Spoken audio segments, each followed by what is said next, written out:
Selamat pagi semuanya. Perkenalkan, nama saya Niko. Di sini saya akan membahas proposal penelitian saya. Untuk video lebih lanjutnya silakan menyaksikan. Baik, selamat pagi semuanya. Perkenalkan, nama saya Niko. Saya prodi Bahasa Indonesia dari TPGRI Pontianak.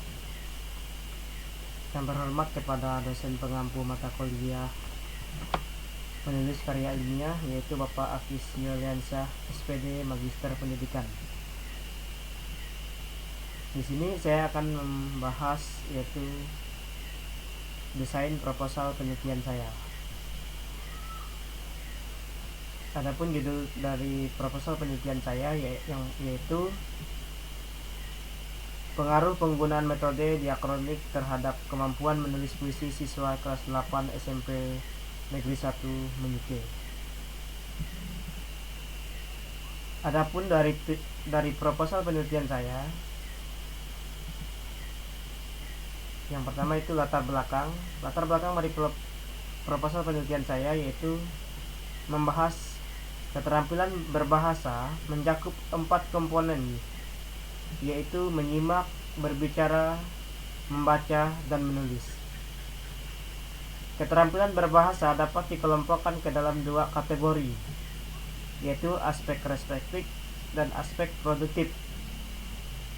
Aspek preseptif bersifat penerimaan atau penyerapan, seperti yang tampak pada kegiatan menyimak dan membaca. Sementara aspek produktif bersifat pengeluaran atau pempromosian bahasa, baik lisan maupun tertulis, sebagaimana yang tampak dalam kegiatan berbicara dan menulis. Penelitian ini menuju kepada salah satu cara yang cukup mudah dan menyenangkan adalah dengan menggunakan metode diakronik, yaitu dengan huruf-huruf pertama di tiap baris menjaga sebuah kata yang dapat dibaca secara vertikal, kemudian dijadikan sebuah kalimat dalam puisi. Siswa akan lebih mudah menyusun kata-kata karena sudah ada rangsangan sebelum dimulai huruf awal yang disusun secara vertikal sehingga membentuk kalimat. Begitu tujuan dari proposal penelitian saya. Oleh karena itu, menulis puisi dengan cara seperti ini akan menjadi pengalaman yang bermakna bagi siswa. Kemudian, rumusan masalah yang terdapat dalam penelitian proposal saya. Berdasarkan latar belakang dan judul penelitian di atas, peneliti merumuskan masalah sebagai berikut. Apakah penggunaan metode diakronik berpengaruh kepada kemampuan menulis puisi siswa kelas 8 SMP Negeri 1 Menyuke pada tahun ajaran 2020-2021? Adapun tujuan dan manfaat penelitian saya. Tujuan penelitian saya, peneliti yang akan dilaksanakan ini memiliki tujuan untuk mengetahui pengaruh penggunaan metode diakronik terhadap kemampuan menulis puisi siswa kelas 8 SMP Negeri 1 Menyuke pada tahun ajaran 2020-2021. Kemudian manfaat penelitiannya yaitu hasil penelitian ini diharapkan memberikan manfaat bagi semua pihak yang terkait ataupun dapat dituju secara teoritis praktis sebagai berikut. Secara teoritis, peneliti ini berharap memperkaya di bidang pendidikan, khususnya kemampuan menulis puisi, sekaligus sebagai evaluasi proses pembelajaran menulis puisi peserta didik di SMP Negeri 1 Menyuke. Kemudian secara praktisnya, peneliti ingin memberi manfaat kepada pihak guru, siswa, peneliti, dan juga kepada pembaca. Kemudian, adapun ruang lingkup dalam penelitian saya. Sebelum membahas ruang lingkup, saya akan membahas yaitu definisi operasional. Definisi operasional dalam ruang lingkup saya yaitu adalah definisi yang didasarkan atas sifat-sifat yang dapat diamati ataupun diobservasi.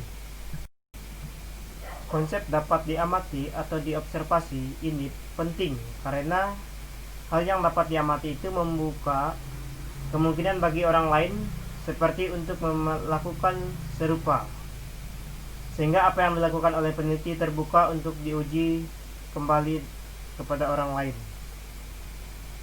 Definisi operasional dalam penelitian ini adalah memberikan batasan atau bentuk kesamaan resepsi antara maksud penulis kepada pembaca.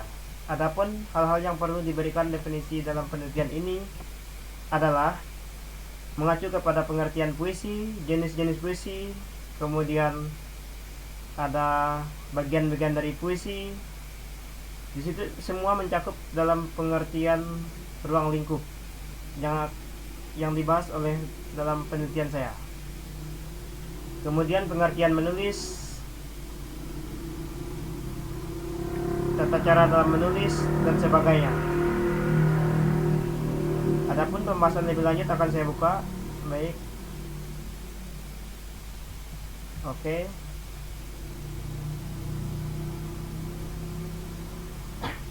Menulis menurut Suparno dan Yunus, menulis merupakan suatu kegiatan penyampaian pesan komunikasi dengan menggunakan bahasa tulis sebagai alat atau media yang digunakan.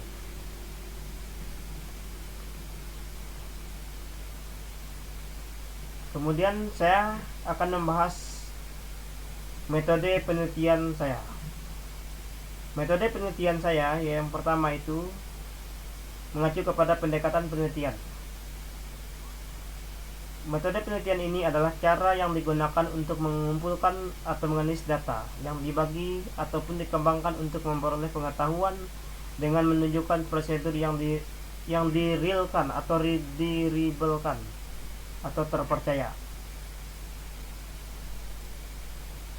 Ini merupakan suatu perhitungan dari penelitian saya, yaitu ada perhitungan random untuk kelompok dari perhitungan nilai yang telah saya uji kepada siswa. Kemudian tempat dan waktu penelitian saya. Tempat penelitian ini dilaksanakan di SMP kelas 8 Negeri 1 Menyuke pada tahun ajaran 2020-2021, yaitu sekarang ini. Kemudian waktu penelitian saya, penelitian ini dilaksanakan di SMP kelas 8 SMP Negeri 1 Menyuke Hulu pada tahun ajaran 2020-2021 dan dilaksanakan pada pada semester 1 tanggal 25 November 2020 maksud saya. Kemudian populasi dan sampel dalam penelitian saya. Populasi adalah keseluruhan subjek penelitian. Populasi mencakup subjek yang diteliti. Populasi dalam penelitian ini adalah peserta didik kelas 8 SMP Negeri 1 Menyuke yang terdiri dari 3 kelas, yaitu kelas 8A yang berjumlah 24 orang, kemudian kelas 8B berjumlah 25 orang, kemudian kelas 8C berjumlah 24 orang. Di sini saya menyarankan untuk melakukan pengisian suatu tes dari penelitian saya. Yang keempat itu pengumpulan data. Yang saya ambil dalam pengumpulan data di sini yaitu melakukan dokumentasi terhadap sekolah, yaitu sekolah SMP Negeri 1 Menyuke Hulu. Kemudian saya melakukan tes. Tes sebagai instrumen pengumpulan data adalah serangkaian pertanyaan atau latihan yang digunakan untuk mengukur keterampilan atau pengetahuan, inteligensi, kemampuan ataupun bakat dari siswa tersebut. Apakah bakatnya juga termasuk dalam menulis puisi? Ini juga termasuk dalam rumusan masalah penelitian saya. Kemudian ini teknis analisis data. teknik analisis data. Dalam analisis data dikumpulkan dari penelitian ini yaitu menguji dari persyarat analisis, yaitu uji normalitas.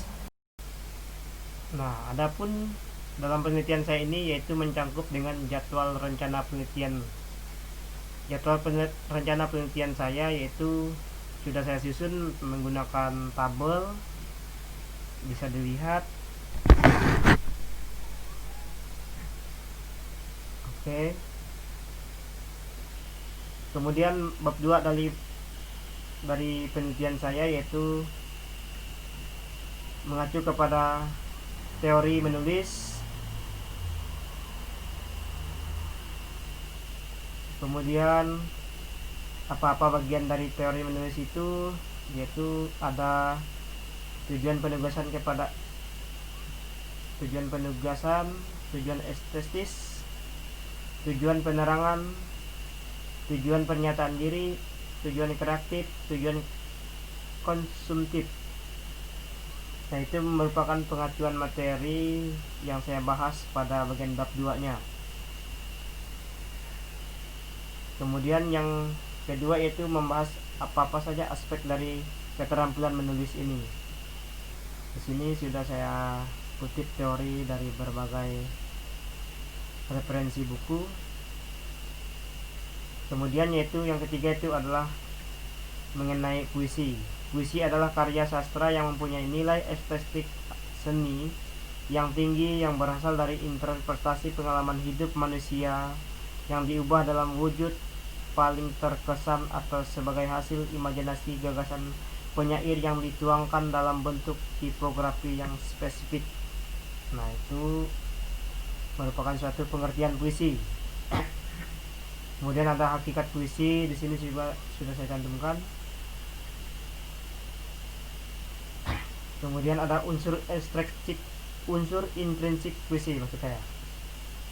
Ada bagian-bagian isi atau makna dari puisi tersebut. Cara menanalisisnya bagaimana? Di sini sudah saya paparkan dalam penelitian saya. Kemudian itu ada diksi, citraan, pengimajinasian, tema, ritma, kata yang konkret, bahasa figuratif maksudnya, tipografi. Nah, itu merupakan suatu unsur intrinsik dari puisi. Nah, unsur ekstrinsiknya yaitu ada aspek historis, aspek psikologis, aspek filsafat, aspek religius. Nah, itu merupakan teori dari penelitian saya yang mengacu pada unsur ekstrinsiknya. Baik, bisa dilihat. Kemudian yaitu adalah pembahasan metode diakronik menulis puisi. Metode berasal dari bahasa Yunani yaitu metodos berasal dari kata meta dan hodos. Meta yang berarti melalui, sedangkan hodos berarti jalan. Nah, sehingga metode berarti jalan yang harus dilalui atau cara melakukan sesuatu dalam prosedur. Baik, ini contoh dari puisi metodologi diakronik. Nah, di sini ada judulnya Di Kota Yogyakarta, bisa dilihat. Di sini adalah referensi daftar pustaka saya mengenai penelitian ini. Baik, terima kasih. Sekian pembahasan dalam penelitian saya pada hari ini. Semoga bermanfaat. Selamat pagi. Terima kasih.